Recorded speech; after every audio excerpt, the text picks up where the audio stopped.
Et si on mettait des paillettes? Je sais pas à quoi je vais avoir l'air. Moi, j'avais pas besoin de Kevin pour mettre des paillettes dans ma vie, voilà, je les mets toute seule. Je sais pas à quoi ça va ressembler, mais j'avais envie. Des fois dans la vie, il faut faire ce qu'on a envie de faire. Ouais, bon, on va voir, hein. Bonjour à tous, c'est Mimi Laili. J'espère que vous allez bien. Je crois que c'est la première fois que je vous demande. Pardonnez mon incorrigible impolitesse. Aujourd'hui, oh là là, ces cheveux font n'importe quoi. Aujourd'hui, on va discuter, vous et moi. Parce que je me suis rendu compte que j'ai fait déjà 2 book hauls en cette vidéo. Et j'avais un peu peur de donner cette sensation d'être une meuf qui consommait de ouf, qui achetait de ouf. C'est peut-être un peu le cas, mais je voulais faire des stats et regarder un petit peu si mes impressions elles étaient vraies ou pas du tout.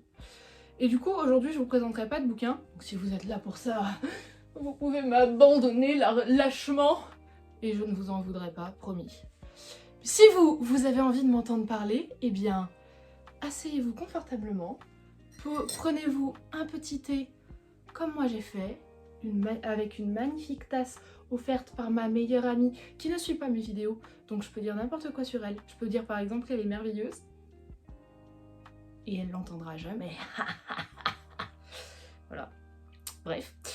Donc magnifique tasse offerte par ma meilleure amie. D'ailleurs, cette guirlande aussi m'a été offerte par un super ami, et cette licorne aussi, et j'allais dire ça, c'est pas, faut pas déconner, c'est moi qui l'ai fait. Pourquoi je raconte ma life? On n'est pas là pour ça. Enfin si, on est là pour ça, mais en fait, mais pas pour ça. Enfin, vous avez compris, vous allez comprendre. Bref, je voulais parler un petit peu de mon rapport à la lecture en général, et de comment je fais pour consommer mes livres, à quoi ressemble ma palle, etc. etc. Je vais faire un petit bookshelf tour plus tard, et je ferai aussi une présentation de ma pile à lire un peu plus tard. Mais là, j'avais juste envie de discuter un peu avec vous, alors posons-nous tous ensemble. J'ai fait comme je faisais quand j'étais en licence pour préparer mes oraux, une feuille de brouillon moche avec toutes mes idées. Et j'en ai des choses à dire, hein. Alors j'écris pas mon texte, hein. Je fais pas partie de ces gens qui écrivent en entier le texte pour le redire. Moi j'ai toujours fait partie des gens qui prennent 3 pauvres notes et qui YOLO devant les profs. En général ça marchait. Sauf quand les profs ils aimaient pas ça. C'est rare. Donc bref, j'ai encore pas commencé, ça fait déjà 3 minutes que ça tourne. J'avais prévu de découper cette vidéo en 3 parties, parce que les trucs en triple partie, ça fonctionne bien en général. Je ne sais pas pourquoi, le cerveau doit être fractionné de cette façon-là. Et je voulais commencer par parler un petit peu de qu'est-ce que je lis, comment je lis, c'est quoi mes habitudes de lectrice en gros, qu'est-ce que j'aime lire, quel est mon rythme, etc. etc., etc. Donc, parlons de ça tous ensemble. J'ai repris mon petit livre. Je regarde ma feuille en même temps, c'est pour ça que je peux me la mettre là, mais non, mais là on la voit, donc on voit que j'ai l'anti-sèche. Je peux la mettre devant. Oh malin. Donc j'ai pris mon petit carnet de lecture, je vous remontre un peu à quoi il ressemble. Alors déjà je suis trop fan de la beauté de ce carnet. Et à l'intérieur, j'ai commencé à le tenir en 2020, vous voyez, donc j'ai écrit tout ce que je lisais par an. Juste les titres avec les noms des auteurs, parce que ma maman faisait comme ça, et j'ai copié ma maman, voilà, tout bêtement. Je mets pas de notes dans mon carnet, j'ai juste envie de répertorier toutes mes lectures. Et à partir de 2023, donc l'année dernière, j'ai commencé, parce que je le faisais pas avant, à écrire en rouge tout ce qui était graphique. Avant je les notais pas, je mettais quand ça me chantait quoi. Il y en a que j'ai mis, il y en a que j'ai pas mis, bon c'était un peu au hasard et un peu à mon bon vouloir. Donc là, j'ai appris à tout noter pour de vrai. Je fais une petite parenthèse, on lit comme on peut lire. Je fais pas cette vidéo pour vous dire ayez un rythme de lecture effréné ou calmez-vous dans votre rythme de lecture. Chacun lit comme il a envie de lire et comme ça lui fait du bien. Le principe de la lecture et de n'importe quelle passion au départ c'est surtout pour se faire du bien. Ça sert à rien d'en faire une pression personnelle et ça sert à rien d'en faire une compétition avec les autres. On ne lit pas pour la compète, en tout cas il vaut mieux éviter parce que sinon après ça a tendance à nous dégoûter de la lecture, comme dans beaucoup de domaines en fait. Donc lisez pour vous, lisez au rythme qui vous parle, qui vous convient. Et moi, il se trouve que mon rythme a augmenté ces dernières années. Je pense que là, on arrive à un palier, je peux pas faire plus, mais ça me va. Ce n'est pas parce que moi, là, en 2023, j'ai une moyenne de 2 livres par semaine que vous devez vous calquer là-dessus, ou que vous devez faire plus que moi, ou que vous devez faire moins que moi. Enfin, vous faites absolument comme vous voulez faire, c'est ça le plus important. Voilà, donc ça c'était un petit disclaimer. On lit comme on veut et comme on peut. C'était important, je pense, de le rappeler. Donc, ce carnet m'indique qu'en 2020, j'ai lu 28 romans au total, et il n'y a pas d'autre indication. En 2021, j'ai lu 29 romans, il y a une petite amélioration. Un recueil de mémoires de ma mamie, un recueil de poèmes, me semble-t-il, oui, c'est ça, et un roman graphique. En tout cas, c'est ce que j'ai noté à l'intérieur. Il doit y avoir des BD et des mangas, probablement, mais je les ai pas notés, donc je me souviens pas. En 2022, j'ai lu au total 62 romans, donc là on arrive à mon rythme de croisière qui est maintenant plus naturel. Et ce que j'avais noté, en plus de mes romans, il y avait un roman graphique, 3 mangas. J'ai pas noté les BD, mais je sais qu'il y avait eu des sorties des légendaires que j'ai suivies, donc il doit y en avoir au moins 3 ou 4. Un album, un recueil de poèmes, 2 recueils de nouvelles, je suis toujours en train de zioter mes notes, et un livre de contes. Donc en 2020, on est sur un total de 28 livres. En 2021, on est sur un total de 32 livres. En 2022, on est sur un total de 71 plus ou moins 3-4 livres. Ouais, le plus ou moins 3-4, je pense qu'on peut les adapter à 2020-2021 aussi. Et en 2023, je suis à un total de 107 livres, dont 61 romans. Donc en fait, on se rend compte que je lis un tout petit peu plus d'un roman par semaine en moyenne dans l'année. Et ça me va. C'est un rythme qui me va. C'est pas du tout le même en été et en hiver parce que déjà il y a les vacances scolaires. Moi comme je suis prof, je dépends beaucoup des vacances scolaires, donc en été je peux lire jusqu'à 3-4 romans par semaine, et en hiver je peux lire un roman par mois ou un roman et demi par mois. C'est très fluctuant et c'est ok. Qu'est-ce qu'il y a là-dedans? Donc moi je vais reprendre principalement les romans parce que c'est ce qui me prend le plus de temps. Comme vous vous en doutez bien sûr. Qu'est-ce que j'ai lu comme roman en 2023? J'ai voulu faire les stats en me disant oui, il doit y avoir de la fantasy, il doit y avoir un peu d'historique, peut-être un ou deux thrillers. Les stats étaient complètement fuckées dans ma tête. Hein. Moi, j'étais persuadée de pas du tout lire de romances, et je me rends compte que quasiment 25% de mes lectures de l'année 2023 sont des romances. Il y a un moment, il va peut-être falloir que je m'avoue à moi-même que peut-être j'aime bien ça, en fait. Hein. Et je savais que je lisais pas mal de contemporains, et je pensais que j'en avais lu plus. Au total, en SFFF, sauf que je lis pas de science-fiction du tout, parce que je suis pas trop fan. Donc j'ai compté tout ce qui était fantasy, fantastique. Il doit y avoir l'écume des jours que j'ai compté dedans, parce que je savais pas où le mettre. Donc, et comme ça ressemble un peu à un conte, mais que c'est sous forme de roman, que c'est un peu fantastique, je l'ai mis là-dedans. J'aurais pu le mettre dans la romance, remarquez. Bon, voilà. J'ai compté le genre principal, mais évidemment, les livres, ils peuvent avoir plusieurs genres. Hein. Donc, par exemple, je me suis rendu compte que j'avais lu beaucoup de beat-lit cette année, c'est pour ça que j'ai beaucoup de romances. En l'occurrence, sur les 61 romans, il y en a 10, c'est de la beat-lit. Donc, je les ai comptés dans romance. Je peux même faire une catégorie à part beat-lit en fait à ce niveau-là. Mais du coup, vous pouvez considérer que c'est de la fantasy aussi, vous voyez? C'est de l'urban fantasy en l'occurrence. Sur mes 61 romans, il y a 24 romans qui sont soit du fantastique, soit de la fantasy.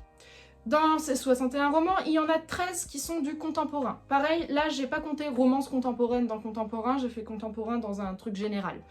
Il y a 7 romans qui sont des thrillers, des policiers ou des cozy mystery. D'habitude j'en lis plus, en tout cas en proportion, je lis plus de thrillers, sauf qu'en 2023 j'allais pas hyper bien, et lire des trucs un peu glauques quand on va pas hyper bien, c'est pas hyper malin. Donc par exemple, il y a ça de Stephen King, merci Léa, qui est dans ma pile à lire depuis quasiment 2 ans maintenant. Il y reste pour l'instant parce que j'ai envie de le lire, mais quand je suis tombée dessus, j'avais envie d'essayer, et puis au bout d'une semaine j'arrivais pas à l'ouvrir, donc du coup je me suis dit c'est bon, c'est que c'est pas le moment de le lire en fait. Donc voilà, ensuite, donc je disais, en romance pure, contemporaine, on est sur 4 romances cette année, et en Bitlit, 10. Donc au total, ça me fait 14 romances. Et je pensais lire beaucoup d'historiques, j'en ai lu 3. Donc en fait, faut peut-être revoir un peu mes ambitions à la baisse là. J'avais l'impression d'être une personne très érudite, mais peut-être pas tant que ça, et puis peut-être que c'est très bien aussi hein, d'aimer la romance à la place de l'historique. Et il va falloir accepter ses choix à un moment donné. Donc, ça c'est bien beau de vous faire des stats sur ce que j'ai lu en 2023 et de quoi sont composés mes romans, mais qu'est-ce que j'aime lire au fond? Ça va être très compliqué. J'aime beaucoup le contemporain. En fait, j'aime les récits de vie des gens, j'en ai déjà parlé, et du coup j'aime beaucoup le roman choral, j'en ai aussi beaucoup parlé. J'aime beaucoup la fantaisie, ça se voit du coup dans mes lectures, même si j'essaye de faire place à d'autres lectures en ce moment que de la fantaisie, parce que il y a des vagues, il y a des moments où en fait j'en ai un peu marre de lire que de ça. J'ai découvert le Cozy Mystery en 2023 et ça m'a bien plu, même si je suis pas sûre de ne faire que lire ça, parce que pareil, je pense que ça va... C'est un peu comme les feel good, au bout d'un moment, ça me... J'irai pas jusqu'à m'ennuyer, mais ça me lasse un petit peu. J'ai un très gros faible pour la fantaisie. J'aime beaucoup les plumes très poétiques. Donc par exemple, j'ai un très bon souvenir de ma lecture de Un pas vers la mer de Max Gallo, qui est pourtant un roman très difficile, je pense, mais c'est écrit de façon tellement belle que j'ai un excellent souvenir de lecture. En fait, j'ai vraiment un souvenir de cocooning, vous voyez ce que je veux dire? J'étais posée dans mon lit, je lisais mon roman, et je me sentais bien, quoi. Je me sentais à ma place, et j'avais l'impression de parler quelque chose qui me parlait, de lire quelque chose qui me parlait, vous voyez? Donc voilà, je suis très sensible à la poésie, qu'elle soit sous forme de poèmes, en prose ou en vers, ou qu'elle soit de façon romancée d'ailleurs. Je suis très fan des albums jeunesse, j'en ai déjà parlé, c'est un petit plaisir, alors j'allais dire plaisir coupable, il n'y a pas de plaisir coupable à aimer des albums jeunesse, même à 27 ans, on a le droit, on a le droit. Je suis une personne normale, d'accord? J'aime beaucoup les BD, même si, à mon goût à moi, j'en lis pas assez. C'était essentiellement une histoire de place dans ma bibliothèque, mais je spoil un peu les prochaines vidéos, mais j'ai des nouvelles bibliothèques, donc maintenant j'ai de la place. Voilà, bref. J'aime les trucs doux, et de temps en temps, j'aime me pencher dans un truc bien glauque, bien deg. Par exemple, j'ai adoré Neil Gaiman, et du coup, j'ai très envie de lire d'autres de ses bouquins, notamment Coraline. J'ai très envie de lire Coraline. Il faudrait que je me le trouve et que je me l'achète. Voilà, bref. Ça part un peu dans tous les sens, même si j'ai fait ma petite feuille, hein, vous voyez. On est comme ça ici, on est des YOLO. Viens mon bébé. Viens avec moi bébé chat. Viens faire en sorte que les gens viennent te voir. Oui. Coucou toi. Voilà Mune. Ah mon chat. Petite princesse. Hein. Moi tu es une princesse. Elle fait des ronrons. Ça s'entend probablement pas, mais elle fait des ronrons. Regardez-moi cette bouille. Tu viens sur mes genoux? Tu restes avec moi? Tu montes ton cul à la caméra? Oui, viens avec moi. Il n'y a pas de vrai plaid, donc du coup, forcément, elle veut pas venir sur mes genoux. Donc je disais, deuxième partie, moi c'est quoi mon rapport à la lecture? Comment est-ce que j'en suis venue à lire beaucoup? Pourquoi est-ce que j'aime ça? Et comment ça se fait, entre guillemets, comment je vis avec les livres, etc. Mon rapport à la lecture c'est très simple, j'ai grandi dans une famille qui lit. Donc forcément, ça donne envie de lire. Ma mère a toujours, je l'ai toujours vue avec un roman dans la main quand elle était au bord de la cheminée, donc forcément, j'ai eu envie de faire la même chose. Mon père lit énormément de BD, mais quand je vous dis énormément de BD, c'est qu'il y a, chez mes parents, il y a une zone entière de la maison. C'est un mur complet de plusieurs mètres de long, du haut en bas, ce ne sont que des BD. Quasiment. Donc j'ai une famille qui lit, mon frère lit des mangas, ma mère lit beaucoup de romans, ma soeur lit des romans, des biographies, mon père lit des BD, donc du coup forcément ça donne envie de lire. J'ai ma belle famille qui lit aussi beaucoup, toutes mes belles sœurs lisent, et des belles sœurs j'en ai une de mon côté et 3 du côté de mon chéri. La chérie de mon frère elle lit beaucoup de thrillers, de polar et de trucs un peu comme ça et un peu ambiance horrifique. Et ma belle famille, de l'autre côté, ils lisent principalement du contemporain et du feel good. Mon chéri lit beaucoup de mangas et beaucoup d'artbooks. En fait, il adore feuilleter les artbooks, c'est vraiment un de ses plaisirs absolus. Du coup, bah forcément, on a une très grande partie artbook dans notre bibliothèque. J'ai commencé à lire quand j'étais toute petite, en CP, avec Ratus. C'était le truc de... Alors je sais pas si vous êtes de la même époque que moi et que vous avez eu des aussi merveilleuses maîtresses et maîtres d'école que moi, mais moi en l'occurrence, ma maîtresse de CP, elle est dans mon cœur. Au hasard improbable, si Madame Caillet tombe sur cette vidéo, je me souviens de vous. Et je me souviens que j'allais vous voir à toutes les récréations quand j'étais en CE1.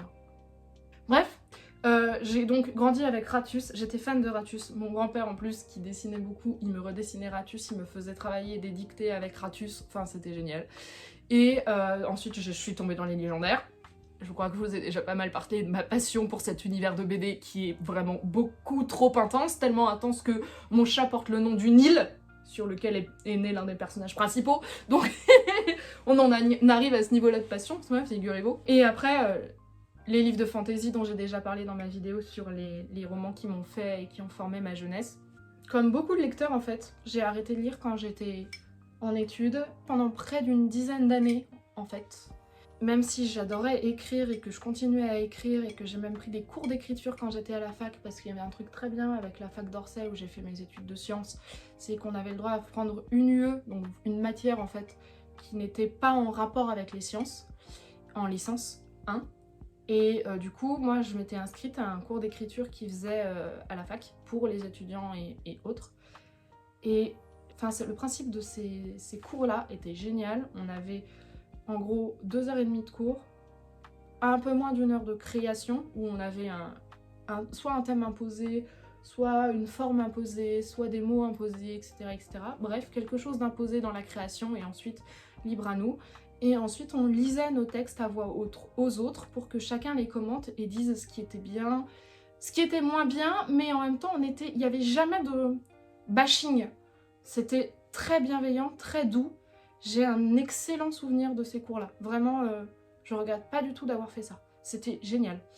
Je me souviens plus du nom de mon prof. Je me souviens qu'il était journaliste œnologue sur Paris. Voilà, donc j'ai arrêté de lire pendant un moment et je m'y suis remise, comme beaucoup, pendant le Covid. C'est pour ça que j'ai repris mon carnet de lecture à partir de 2020. Et du coup, maintenant la lecture, ça fait vraiment intégrante partie de ma vie. C'est vraiment un truc dont je peux plus me le passer, quoi. Ensuite, oui, je voulais vous dire, j'ai fait mon disclaimer en début de vidéo parce que moi, personnellement, j'ai tendance à mettre la pression quand je lis. Et du coup, je me suis rendu compte que je m'imposais des moments pour lire alors que j'en avais pas spécialement envie, des types de lecture que j'avais pas forcément envie de faire à ce moment-là, des nombres de pages, nombre de romans dans la semaine, et en fait c'est pas bon. C'est pas bon parce que je pense que c'est ce qui a contribué à ce que mon année 2023 soit pas une année de lecture oufissime pour moi, parce que je me suis imposée... Oh, deuxième chat! Tiens, tu viens mon bébé. Je me suis imposé plein de lectures. Coucou toi, c'est elle qui s'appelle Coléana. Oui, vous aurez vu passer les 2 chats dans cette vidéo, c'est merveilleux. C'est elle la plus belle, parce que c'est mon chat à moi. Mais ne voulait pas rester sur mes genoux. Toi, tu veux bien? Oui.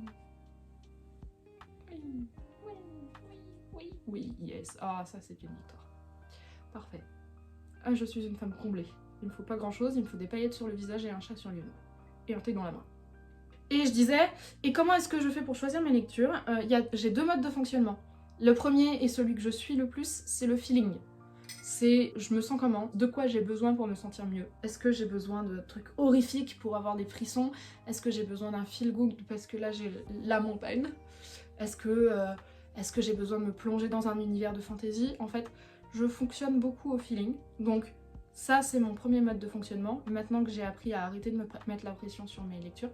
Et mon deuxième mode de fonctionnement, c'est le lancer de dés. En fait, avec un groupe de copines, on a un petit serveur Discord, en fait, sur lequel, de temps en temps, l'une d'entre nous dit « Bon voilà, je sais pas quoi lire après, voici le nombre de livres que j'ai dans ma palle, lancez-moi un dé. » Et puis après, on compte le livre sur lequel ça tombe. et je l'ai déjà fait sans le suivre. D'ailleurs, c'est un des trucs qui me mettait beaucoup la pression l'année dernière. Je voulais absolument suivre ce lancer de dés et faire le lancer de dés à chaque fois. En fait, je me suis rendu compte que c'était pas fait pour moi et c'est pas grave, hein, on a le droit. Du coup, c'est comme ça que je n'ai pas lu ça de Stephen King, parce que quand ma copine m'a tiré le livre, qu'elle elle-même m'a donné en plus, pendant une semaine, j'arrivais pas à l'ouvrir parce que j'étais pas du tout dans un bon mood pour le lire. Donc, bah écoutez, je l'ai pas lu. Mais la plupart du temps, quand on me tire un jet de dés, je les lis et c'est assez agréable. En fait, c'est assez rigolo, ça rend le truc un peu ludique. Donc ça, c'est mon rapport en général avec la lecture. Maintenant, je voudrais vous parler en détail de ma conso à moi et de ma palle, en fait. Ma palle, actuellement, elle est composée de 61 livres. Ou saga, parce que quand je compte une entrée dans ma palle, je triche, je mets pas un livre par un livre, je mets, par exemple, il y a les Tara Duncan dans ma palle depuis 4 ans, ils comptent pour une entrée, ils font 12 livres. Donc 61 livres ou saga, ça peut être des toutes petites BD, et ça peut être des albums jeunesse, et ça peut être des sagas en 12 tomes. Là, en l'occurrence, en ce moment, je suis en train de lire Les Orphelins de Baudelaire, j'en ai pour 13 tomes. Après, ça a l'air de se lire relativement vite. Je ne fais pas de tri dans ma palle. Jamais. J'ai jamais trié ma palle pour enlever des trucs dedans. Parce que je considère que si j'ai eu un moment où j'avais envie de les lire, l'envie, elle peut revenir, parce que c'est quelque chose qui m'a plu à un moment donné et dont le résumé m'a parlé. Donc, je le garde. Notamment, j'ai des livres qui sont dans ma palle depuis une dizaine d'années, même si je les ai récupérés avant de me remettre vraiment à la lecture. Du genre, notamment, j'ai récupéré des anciens livres de mon ancien prof d'écriture de quand j'étais en L1, dont j'ai déjà parlé. Ces livres-là, je les ai récupérés dans une période où je lisais pas. Je savais que j'aurais probablement envie de les lire à un moment, et ils sont dans ma pile à lire depuis... Combien de temps j'étais en licence? 9 ans. Oh, ça fait mal. Ça fait mal. Donc en fait, je fais pas de tri. Je me dis, ça peut revenir à n'importe quel moment et je m'en voudrais de lâcher un livre qui à un moment m'a plu et de me dire « Ah, j'aurais eu envie de le lire ».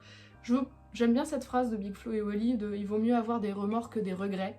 Et j'ai pas envie d'avoir de regrets en ayant jeté un livre qui finalement pourrait me retenter plus tard. Donc du coup, je fais pas de tri dans ma palle. C'est comme ça que je fonctionne. Écoutez, c'est pas du tout quelque chose qui me hante l'esprit. Ma pile à lire me hante pas l'esprit, même si mon chéri de temps en temps me fait des remarques parce qu'il comprend pas le concept de la pile à lire et il comprend pas le fait qu'il y ait plus de 3 livres qui attendent dans ma bibliothèque, alors que lui-même, il a genre 110 artbooks et il a dû finir d'en lire 5 ou 6. Mais parce qu'en fait, il les feuillette, il en prend un au pif et il feuillette, et il les lit pas en entier d'un coup, en fait, il picore. Moi, je fais pas comme ça. Moi, j'aime pas avoir plusieurs livres en même temps. Du coup, je ne sais pas abandonner un livre. C'est un trigger absolu pour moi. C'est vraiment une sensation d'abandon qui est terrible, sur laquelle je travaille, mais j'arrive pas du tout. Même si le livre me plaît pas du tout, je suis incapable de le lâcher, incapable de l'abandonner et de me dire c'est bon, tu as le droit de t'arrêter. On a le droit de s'arrêter, hein, je le dis aux autres, mais j'arrive pas à appliquer mon propre conseil. Donc, j'ai aucun livre que j'ai dit DNF, en tout cas pas depuis que j'ai repris la lecture. Et si j'ai déjà dit DNF un livre, c'est quand j'étais jeune parce que j'ai dû l'oublier sur ma table de nuit. C'est le seul cas où ça a pu arriver. J'ai voulu faire des stats d'où venaient en gros les livres qu'il y avait dans ma pile à lire. Parce que au départ, ce qui m'a donné envie de faire cette vidéo, c'est de voir que j'avais déjà fait 2 book hauls et de me demander mais est-ce que vraiment j'achète beaucoup de livres ou est-ce que ça va? Et je peux dire que je suis assez fière de moi. Parce que sur les 61... C'est rigolo, j'ai parlé de 61 romans tout à l'heure lus en 2023 et j'ai 61 bouquins dans ma palle. Ma palle tourne toujours autour de 60, plus ou moins 10.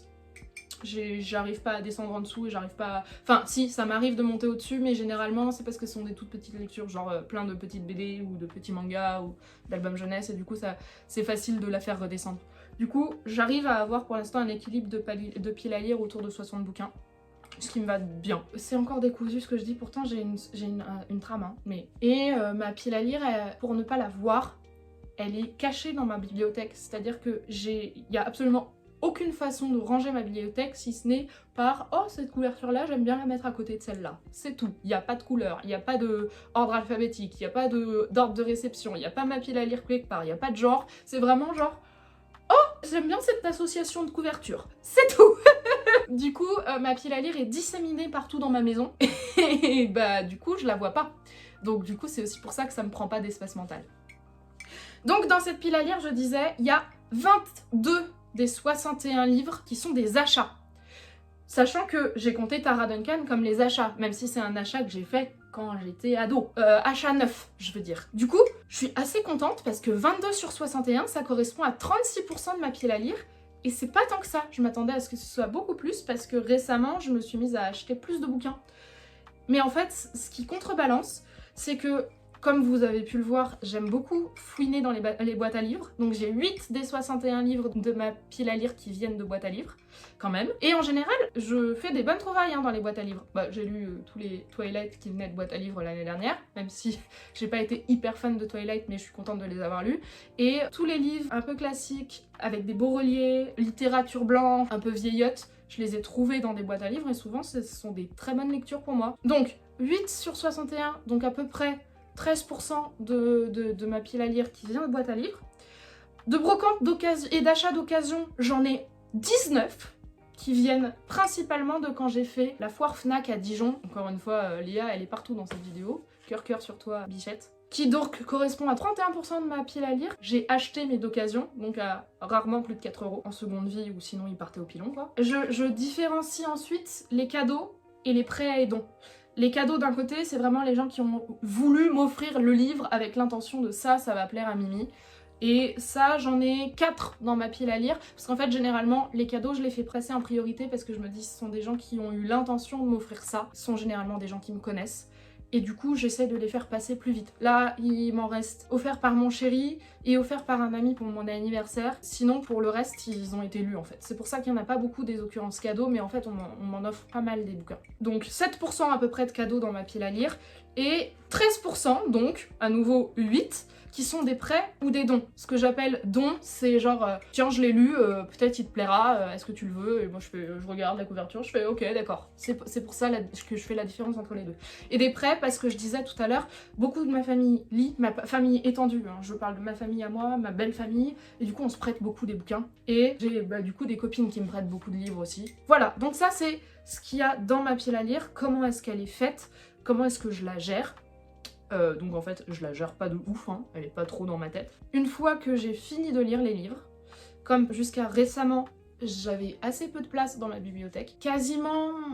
Alors j'ai pas fait les vraies stats, parce que là pour le reste sinon je les avais faites. Mais je dirais il y a à peu près 1/5 de ce que je lis, qui soit je le donne, et après je lui dis t'en fais ce que tu veux. Ce sont généralement des livres qui sont pas des très beaux objets livres, et donc je m'en fiche s'ils restent dans ma bibliothèque.